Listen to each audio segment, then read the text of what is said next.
여러분 안녕하십니까? 황 작가의 책 읽기에 오신 것을 환영합니다. 우리는 지금 유발 하라리의 사피엔스란 책을 읽고 있습니다.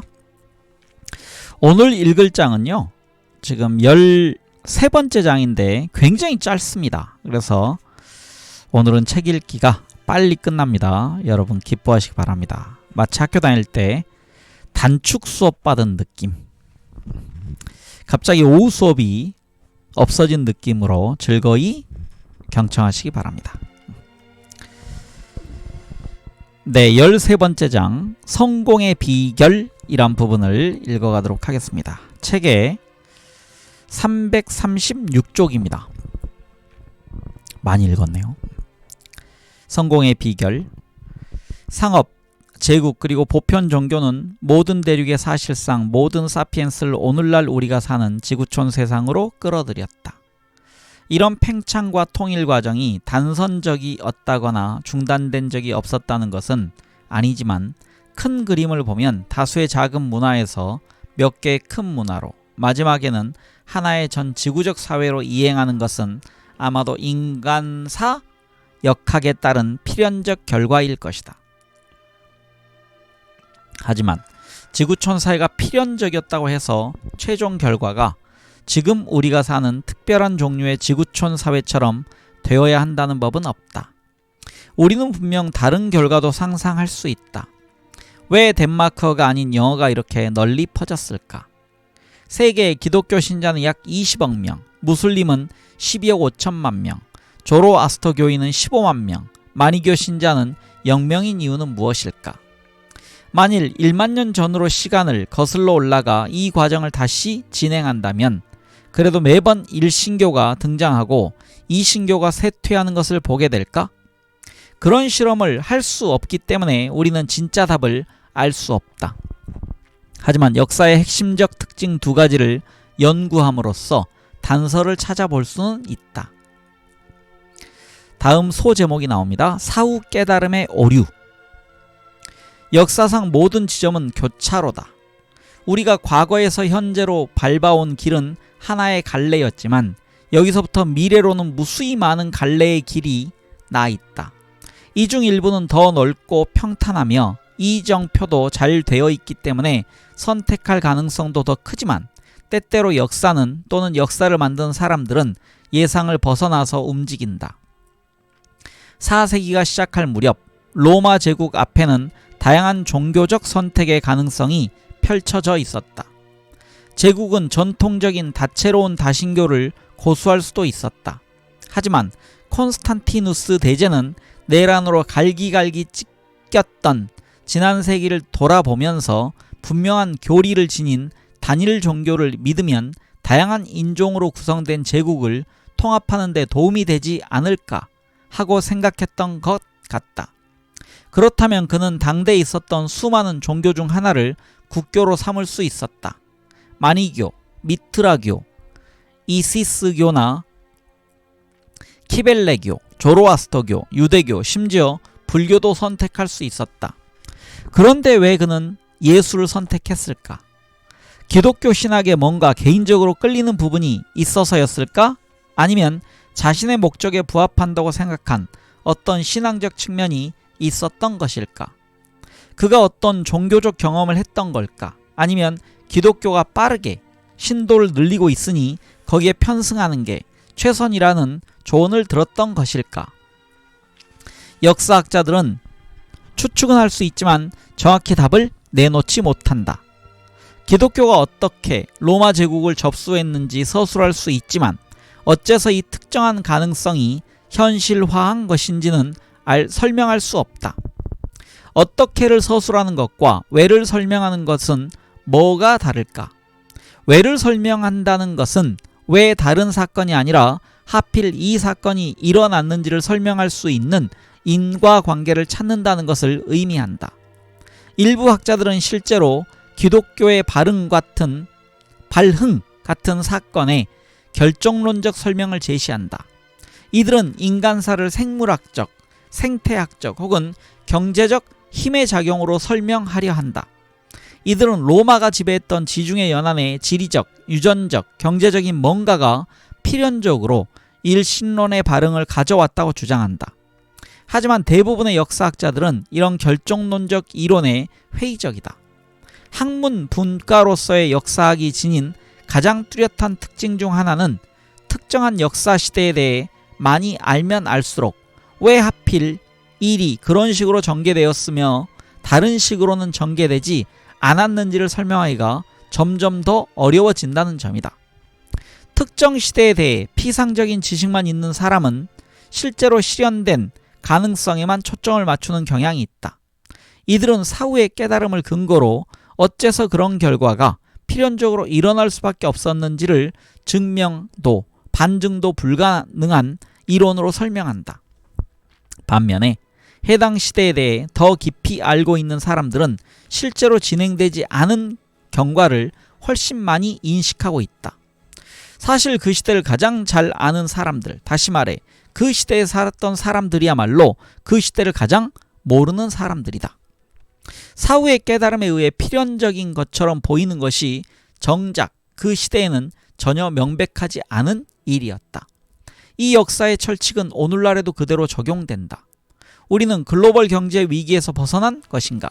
아니면 최악의 위기가 곧 닥쳐올 예정인가? 중국이 성장을 계속해서 선도적 초강대국이 될까? 미국은 헤게모니를 잃을까? 일신론적 근본주의가 급증하는 것은 미래의 파도일까? 아니면 장기적 중요성은 별로 없는 국지적 소용돌이일까? 우리는 환경적 재앙으로 향하고 있는가? 아니면 기술적 파라다이스로 향하고 있는가? 어느 쪽이든 이를 뒷받침하는 훌륭한 주장이 존재하지만 확실히 알 방법은 없다. 그러나 불과 몇십 년 지나지 않아 사람들은 과거를 돌아보면서 이 모든 질문에 대한 해답은 명백하다고 생각할 것이다. 특히 동시대 사람들에게 아주 희박해 보였던 가능성이 종종 실현되곤 한다는 사실을 강조할 필요가 있다. 306년 콘스탄티누스 대제가 제위에 올랐을 때 기독교는 비밀스러운 동방의 분파에 지나지 않았다. 당시에 이 종교가 곧 로마의 국교가 될 참이라고 누가 말했다면 사람들은 웃다 못해 방 밖으로 뛰어나갔을 것이다. 오늘날 당신이 2050년이 되면 힌두교의 하레 크리슈나 교단이 미국의 국교가 될 것이라고 말할 경우 당할 일과 마찬가지로 말이다.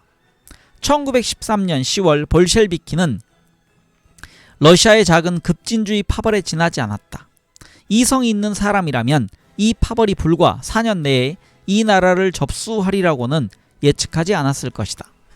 기원 후 600년에는 사막에 살던 한 무리의 아랍인이 머지않아 대서양에서 인도에 이르는 광대한 지역을 정복할 것이라는 생각이 더더욱 터무니없었을 것이다.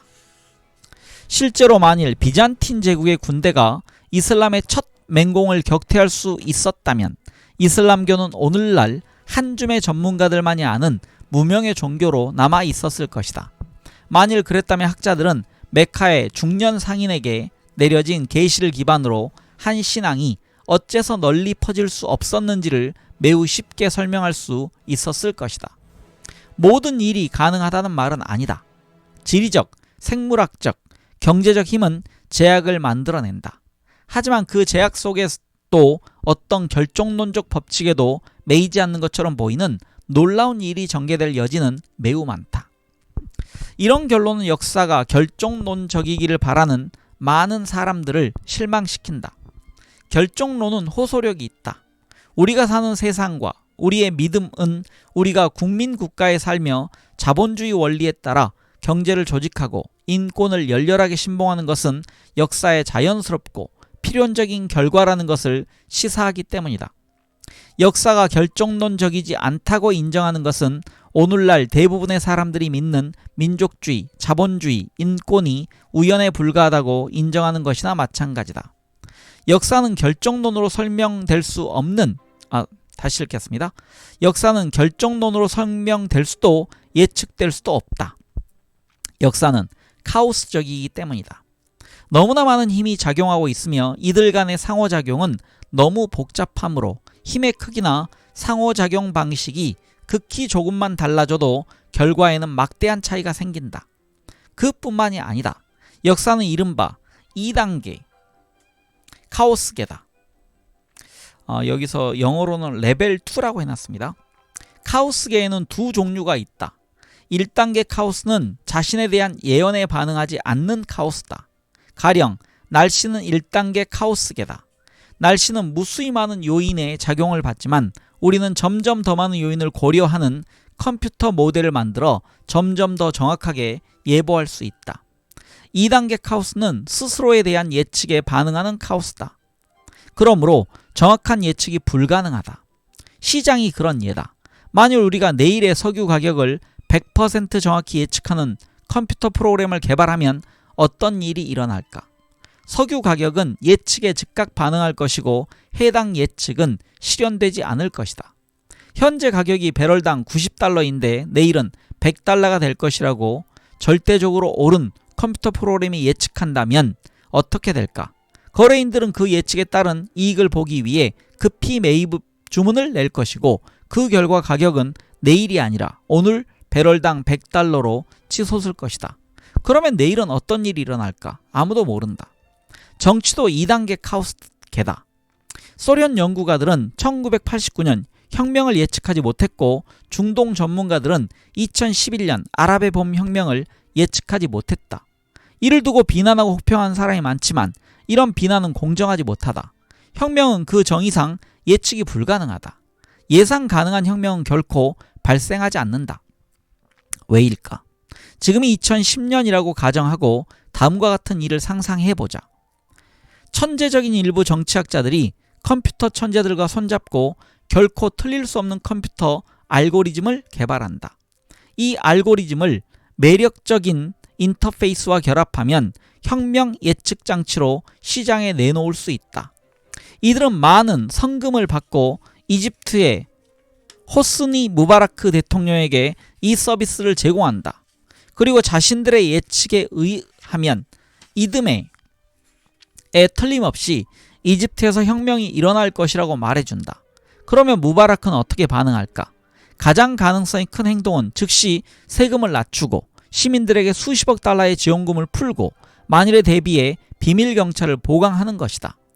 이런 선제 조치는 효과를 낸다. 해가 바뀌고 시간이 흘렀지만 놀랍게도 혁명은 일어나지 않았다. 무바라크는 환불을 요구한다. 당신의 알고리즘은 쓸모가 없어. 그는 정치학자들에게 소리친다. 그 돈을 뿌리지 않았다면 궁을 하나 더 지을 수 있었어. 정치학자는 반론을 편다. 하지만 혁명이 일어나지 않는 이유는 우리가 그것을 예측했기 때문입니다. 무바라크는 경호원들에게 그들을 체포하라고 손짓하면서 말한다. 일어나지 않는 일을 예언하는 예언가라고? 그런 놈이라면 카이로 시장에 가서 거의 공짜나 가까운 값에 몇 명이나 고용할 수 있었겠지.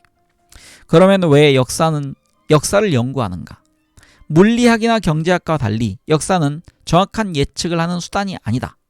역사를 연구하는 것은 미래를 알기 위해서가 아니라 우리의 지평을 넓히기 위해서다. 우리의 현재 상황이 부자연스러운 것도 필연적인 것도 아니라는 사실을 이해하기 위해서다.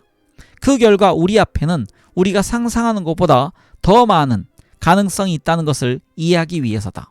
가령 유럽인이 어떻게 아프리카인을 지배하게 되었을까를 연구하면 인종의 계층은 자연스러운 것도 필연적인 것도 아니며 세계는 달리 배열될 수도 있었다는 사실을 깨달을 수 있다. 다음 소제목은요. 역사의 여신은 장님이라는 소제목입니다. 우리는 역사가 하는 선택을 설명할 수 없지만 그 선택에 대해 매우 중요한 발견을 할 수는 있다. 역사의 선택은 인류를 위해 이루어지는 것이 아니라는 사실이다. 역사가 펼쳐짐에 따라 인류의 복지가 필연적으로 개선된다는 증거는 전혀 없다. 인류에게 이로운 문화가 반드시 성공하고 퍼진다든가 덜 이로운 문화는 사라진다든가 하는 증거도 없다. 기독교가 만이교보다 더 나은 선택이었다든가 아랍 제국이 페르시아의 사산 왕조보다 더 도움이 되었다는 증거도 마찬가지로 없다. 역사가 인류에게 이익이 되는 방향으로 작동한다는 증거는 없다. 왜냐하면 우리에게는 그런 이익을 측정할 객관적 척도가 없기 때문이다. 문화에 따라 무엇이 선인지에 대한 정의가 달라지는데 어느 쪽이 옳은지를 판단할 객관적인 척도는 우리에게 없다. 물론 늘 승자는 자기네 정의가 옳다고 주장할 것이다. 하지만 우리가 왜 승자의 말을 믿어야 하는가?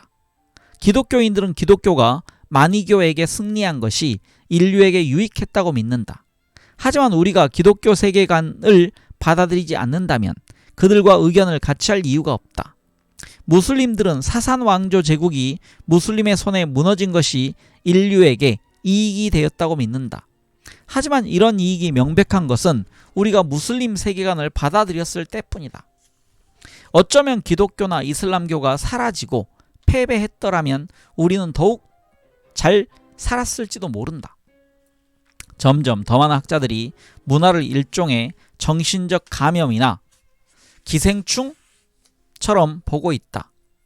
인간은 자신도 모르는 새 숙주 역할을 하고 있다는 말이다. 바이러스 같은 기생체는 숙주의 몸속에서 산다. 이들은 스스로를 복제하며 숙주에게서 숙주로 퍼져나가고 숙주를 먹고 살면서 약하게 만들고 심지어 죽게 할 때도 있다. 숙주가 기생체를 퍼뜨릴 만큼 오래 살기만 하면 기생체는 숙주의 상태에 거의 신경을 쓰지 않는다. 바로 이와 같은 방식으로 문화적 아이디어는 인간의 마음 속에 산다. 증식해서 숙주에서 숙주로 퍼져나가며 가끔 숙주를 약하게 하고 심지어 죽이기도 한다. 기독교의 천상의 천국이나 공산주의자의 지상낙원에 대한 믿음 같은 문화적 아이디어는 인간으로 하여금 그것의 전파를 위해서라면 목숨까지 걸고서 헌신하게 만든다. 해당 인간은 죽지만 아이디어는 퍼져나간다. 이런 접근법에 따르면 문화는 다른 사람을 이용하기 위해 일부 사람들이 꾸며낸 음모가 아니다. 마르크스주의자들은 이렇게 생각하는 경향이 있지만 그렇기보다는 우연히 출현해서 자신이 감염시킨 모든 사람을 이용하는 정신의 기생충에 더 가깝다. 이런 접근법은 때로 문화 구성 요소학 혹은 밈 연구라고 불린다. 유기체의 진화가 유전자라고 불리는 유기체 정보 단위의 복제에 기반을 둔 것과 마찬가지로 문화적 진화는 밈이라고 불리는 문화적 정보 단위의 복제에 기반을 두고 있다. 성공적인 문화란 그 숙주가 되는 인간의 희생이나 혜택과 무관하게 스스로의 밈을 증식시키는데 뛰어난 문화다. 대부분의 인문학자들은 밈 연구를 멸시한다. 문화적 과정을 조악한 생물학적 유추를 통해 설명하려는 아마추어적 시도로 보는 것이다. 하지만 그런 학자 중 많은 이가 밈 연구의 쌍둥이 자매격인 포스트 모더니즘을 고수한다. 포스트 모더니즘적 사상가는 문화를 건축하는 벽돌로서가 아니라 밈이라는 담론을 들먹이지만 이들 역시 문화는 인간의 이익과 무관하게 스스로 퍼져나가는 존재라고 생각한다.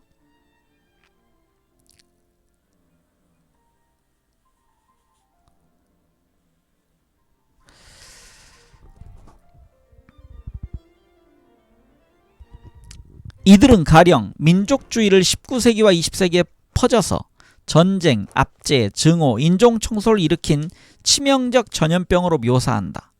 한 나라의 사람들이 거기 감염되는 순간 이웃나라의 사람들도 그 바이러스에 감염될 가능성이 컸다.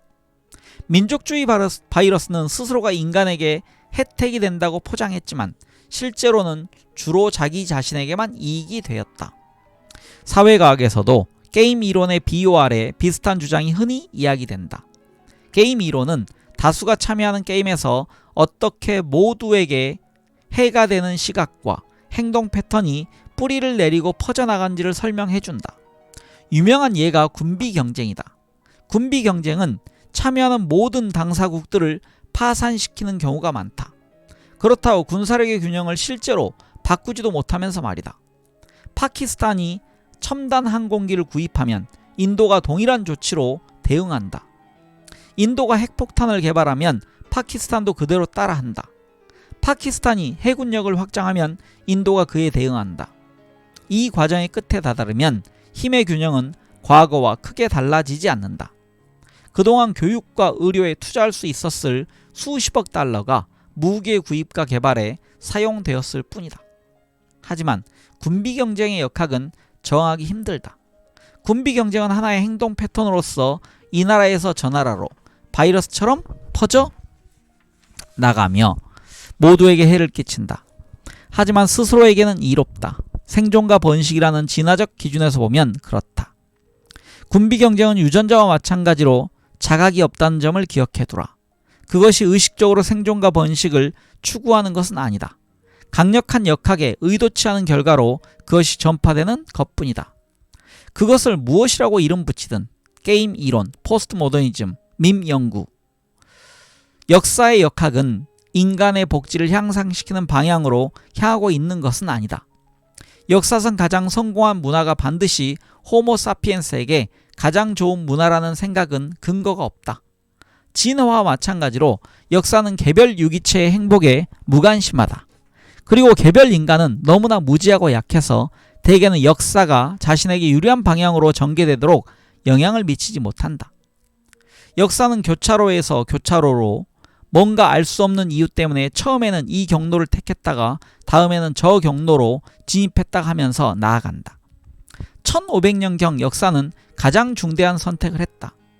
인류 운명뿐 아니라 아마 지구에 있는 모든 생명의 운명까지 바꿀 선택이었다. 우리는 이것을 과학혁명이라고 부른다. 그 혁명은 서유럽에서 아프로아시아의 서쪽 끝에 있는 커다란 반도에서 시작되었다. 그때까지 역사에서 중요한 역할을 전혀 하지 못하던 지역에서 말이다. 왜 과학혁명은 하고 많은 곳을 놔두고 하필 그곳에서 일어났을까? 어째서 중국이나 인도에서 일어나지 않았을까? 어째서 실제보다 2세기 앞이나 3세기 뒤가 아니라 두 번째 천년의 한 중간에 일어났을까? 우리는 모른다. 학자들은 열 몇 가지 이론을 내놓았지만 특별히 그럴싸한 이론은 없다. 역사는 무수히 많은 가능성들이 있는 드넓은 지평을 갖고 있으며 그중 많은 가능성들은 영영 실현되지 않는다. 세대에서 세대를 거듭하면서 역사가 진행되지만 과학혁명을 비켜가는 흐름도 얼마든지 상상 가능하다. 기독교나 로마 제국, 금화가 없는 역사를 상상하는 게 이상할 것이 없는 것과 마찬가지로 말이다. 네, 아주 제3부 인류의 통합 중에서요, 지금 저희가 읽은 부분이 성공의 비결이었습니다. 그래서 이 부분은 아주 몇 페이지 안 되는 짧은 부분이었습니다. 오늘 읽기는 여기서 끝내고요. 제가 이 장이 너무 짧아서 고민을 했습니다. 다음 장과 함께 읽어야 되나. 하지만 장 단위로 읽기 위해서 제가 오늘 읽기를 여기서 마치고요. 다음 이제 새로운 부에 들어갑니다. 이 책이 4부로 구성되어 있는데 제4부가 과학혁명입니다. 그래서 과학혁명의 첫 번째 장 제목이 뭔가요? 무지의 발견에서부터 읽어나가도록 하겠습니다. 네, 오늘은 짧은 시간에 마치겠습니다. 네, 감사합니다. 내일 뵙겠습니다.